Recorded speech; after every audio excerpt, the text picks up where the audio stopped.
Hello everyone! This is John from RPGs and More, and in today's video I'd like to discuss one of my favorite role-playing games. It's a game that I've only gotten to play once or twice, but I instantly fell in love with it. I thought it was some of the best, not the best thing I'd ever seen, but it was definitely very good, and I wanted to share it with you. Sadly, it is long out of print, as in, it may have been out of print longer than some of the viewers of this channel were alive. Um, that's hoping, knock on wood. Anyway, so the game is Legendary Adventures by Gygax.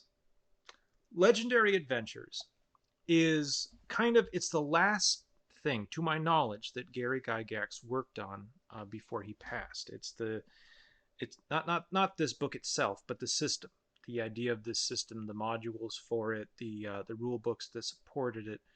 Those were kind of where he poured a lot of his passions into during the waning years of his life, which meant that they also benefited from all of his years of experience as a RPG designer.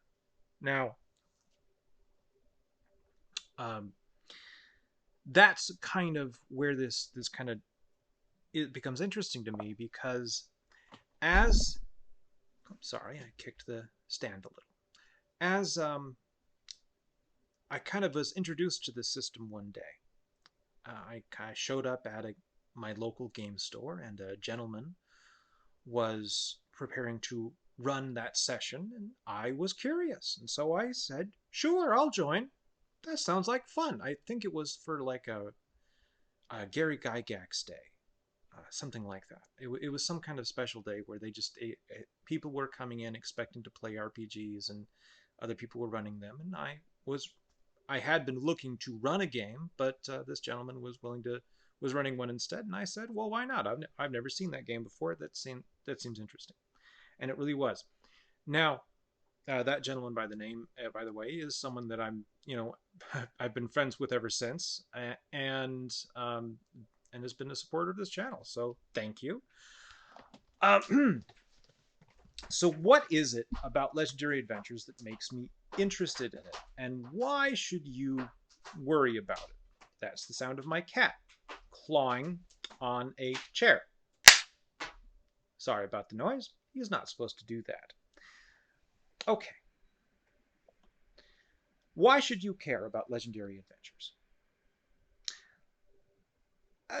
In and of itself, I don't think you should.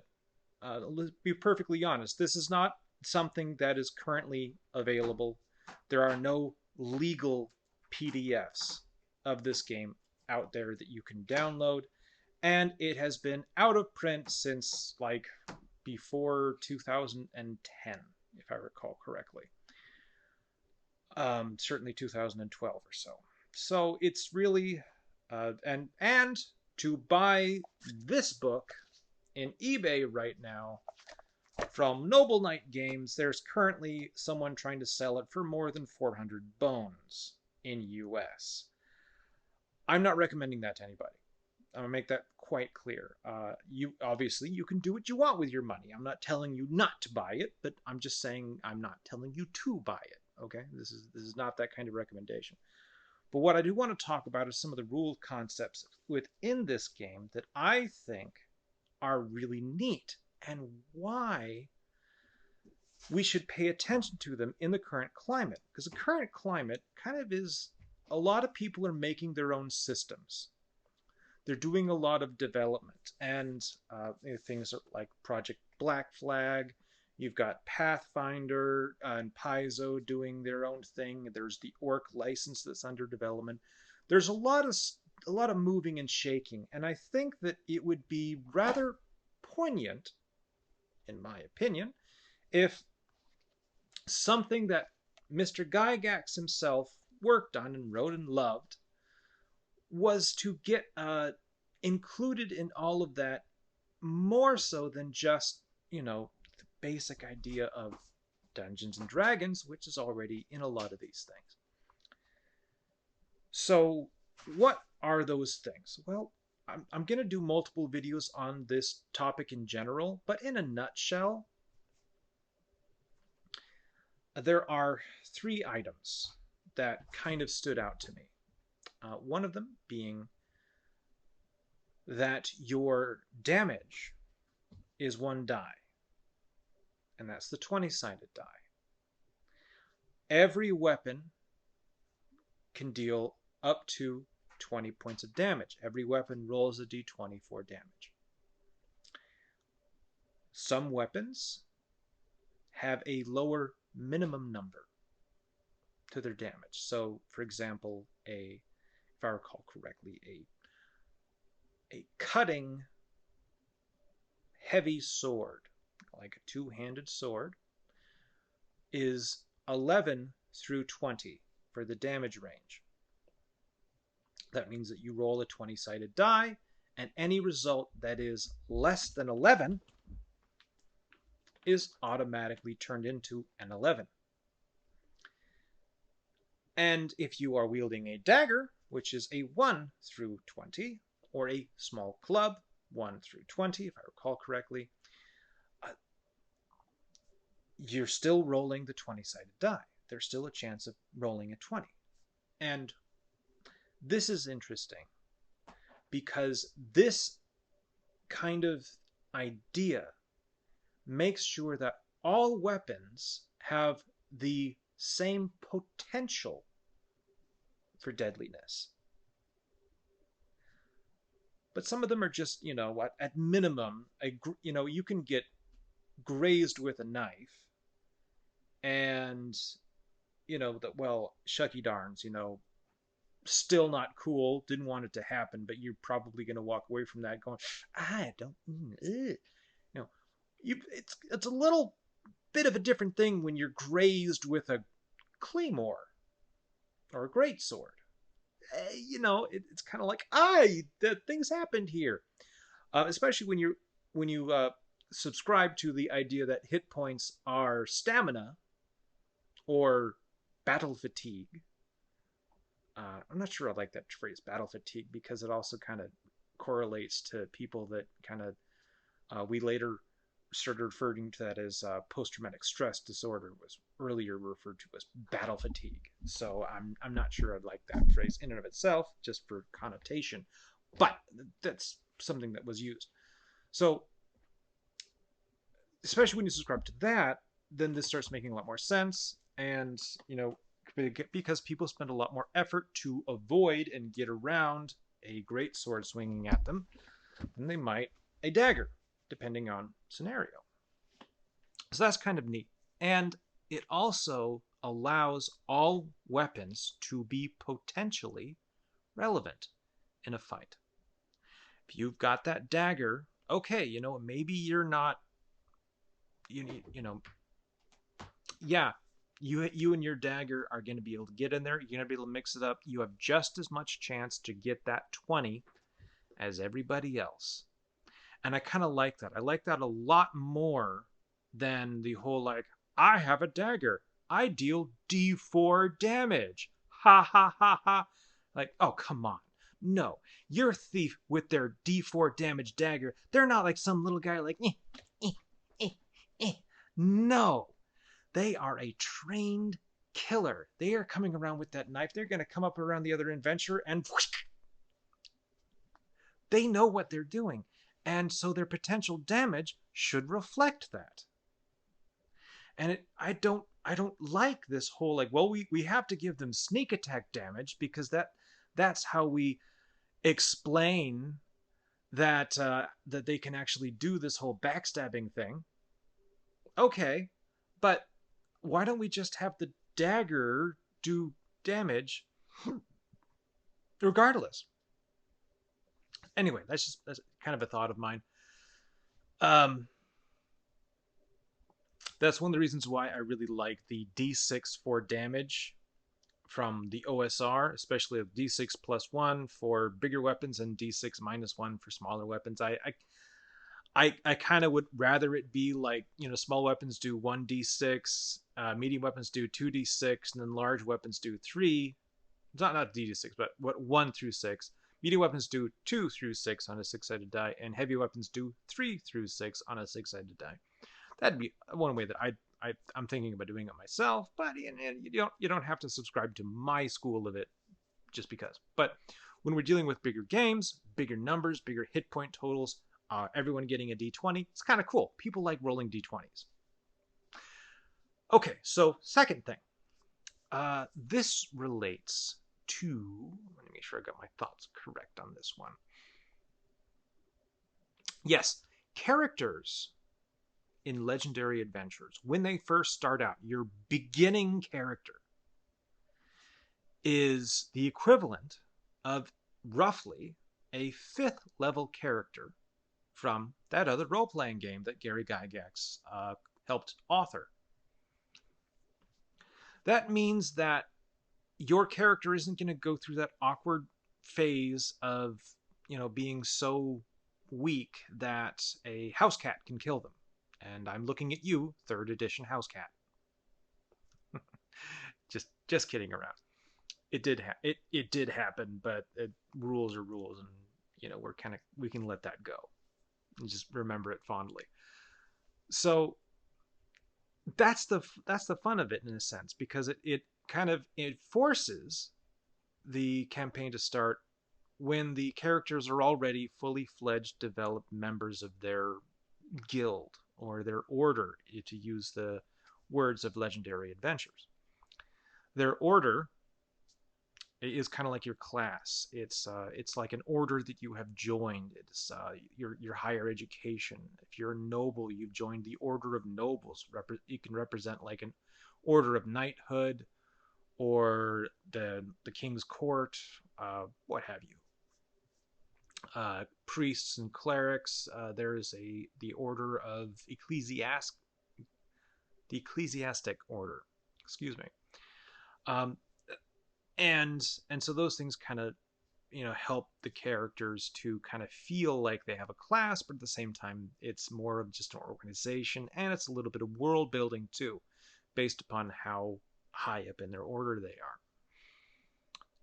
So because of that, and one of the results of that is characters tend to start out with more hit points. So you're not going to have like a D8 hit points to start with. So that 20-sided die for the weapon, it's scary, but it's not like I'm going to get killed in one hit necessarily. So don't worry about that too much. Characters can have, say, 50 hit points to start the game out. So you might go down from, 2 or 3 good hits, but it's not going to be just by one. And that's kind of neat. That sort of higher level campaign, starting to campaign when everyone really knows what they're doing, it opens up a lot of windows and doors for the kinds of adventures that you can run. You don't have to have that low level adventure where you're worried about, oh my gosh, is this too hard? You can kind of set up some cool scenarios right from the get-go. And I kind of like that. All right. The third thing that this game does, which I find really fascinating, is Mr. Gygax separated out the equipment lists into different levels of organization. So there's the low equipment list, which is your very common items, mostly or more specifically, the common items that are purchased by the commoners of your setting. Then there's the high list. The high list is all the fancy stuff, the stuff that is owned by nobility, the stuff that nobility will buy. And then there's the military list, which is, a lot of the more workaday armor and weapons tend to be up on that list, instead of the really fancy armor weapons that are on the nobility list. And I think there was one more. Oh, there's the magic list. So all the magical things are there. If you have a character that's going to be using enchantments, then you'd be probably purchasing something from that list. Now, why is that important? Because John, that just sounds like another layer of organization on top of everything else. I mean, we have standard gear, we have weapons. Why is this different? Well, it's different because depending upon the skills you have chosen for your character, gives you access to different lists. So there's no general list. I mean, there is a general list. That's another layer of organization. They have all these specific lists, and there's a general list. So if your GM just wants to do the general list, fine. But, you know, these lists,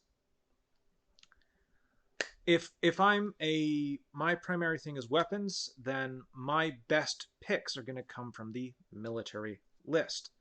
And if my character is a soldier, then he's going to get to pick from military and low.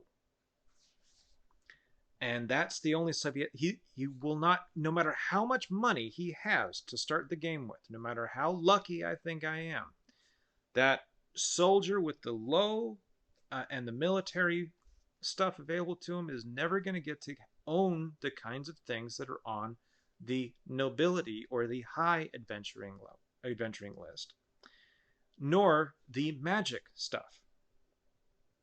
Those options are simply not available.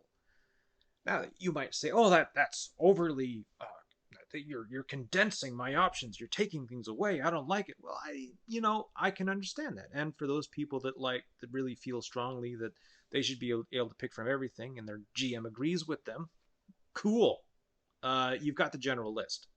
Don't even sweat it. It's in the book. Don't worry about it. But what these kind of lists do is they open up the idea for world building through the equipment list. And I'm not saying like, oh, we're going to, my world doesn't have water clocks, so you take it out of the list. Well, okay, that's a very basic level of world building through equipment lists. But if you decide that, we do have nobility in this nation, and nobles don't work. So tools, a noble is not going to buy tools. A noble is not going to buy farming gear. A noble is not going to buy seed and things like that. They will have someone else buy that if they're peasants needed on their land. They're not going to do that themselves. They have people for that. So those things are not going to be on their list for starting gear. A common peasant in a heavily medieval themed game, a medieval our world themed game, is not going to own a sword. It doesn't matter how affordable they are or anything like that. Most commoners, at least for the vast majority of the medieval era, wouldn't own swords. Those were the purview of the wealthy and the nobility. Mostly nobility, but then the landed gentry kind of became a thing, and swords became more common and popular as the years went on. But I'm digressing there.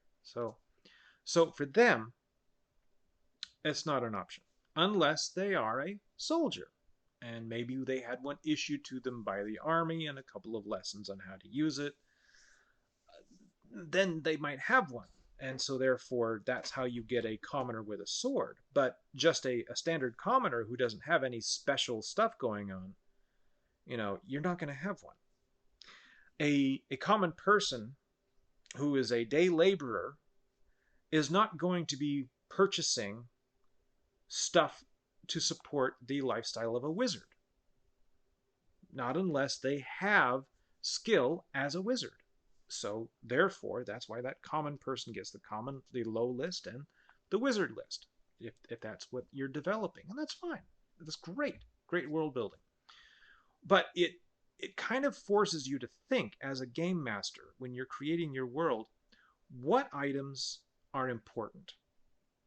Is a sword a symbol of nobility in my world, or is it the hammer? Is it the mace?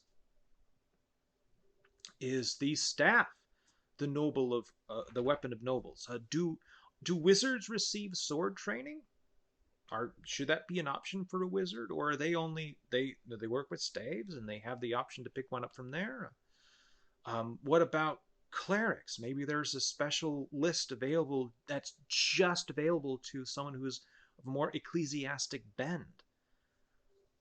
messing with your equipment lists and kind of customizing them and making them unique to your world is a great way of doing what I refer to as soft world building. It's soft because you don't have to sit there and expand upon it in front of your players and tell them, oh, blah, blah, blah, blah, blah, blah, these things happen. Yeah. You just hand them the list or the lists and say, okay, you know, your character is, you are a fighter and your social background is middle class. So here are the things you can pick from. And and the other benefit of that is if you have multiple lists, then you can have multiple printouts of them and you can hand them to everyone who needs them and everyone's doing it all at the same time instead of waiting their turn for the book to not be in use so they can go and make their stuff and oh look, I'm going to take out my phone and then you've lost them for an hour. Yeah. Because that's happened and we all know it has. You know who you are, and I'm one of you. I'm currently being attacked by my cat. This is fun. Anyway, those are 3 things that I really like about Legendary Adventures. There's one more, but I'm going to put it into another video. I may do more stuff about this system in the future if there's some interest in it. But for right now, I just kind of wanted to talk about a game system that I've got to play a couple times and haven't been able to play since, and I kind of miss it. I kind of feel like I need to maybe run a game in this at some point in the next year. Thank you so much for hanging out. I hope you enjoyed this video. I hope it wasn't too boring for you. If you enjoyed it, please leave me a like. Maybe a comment below. If you did not enjoy it, you know what? That's fair. And if you can give me constructive criticism instead of just angry criticism, I certainly am happy to listen. I hope you all have a wonderful day once more. Thank you so much for joining me, and peace be with you.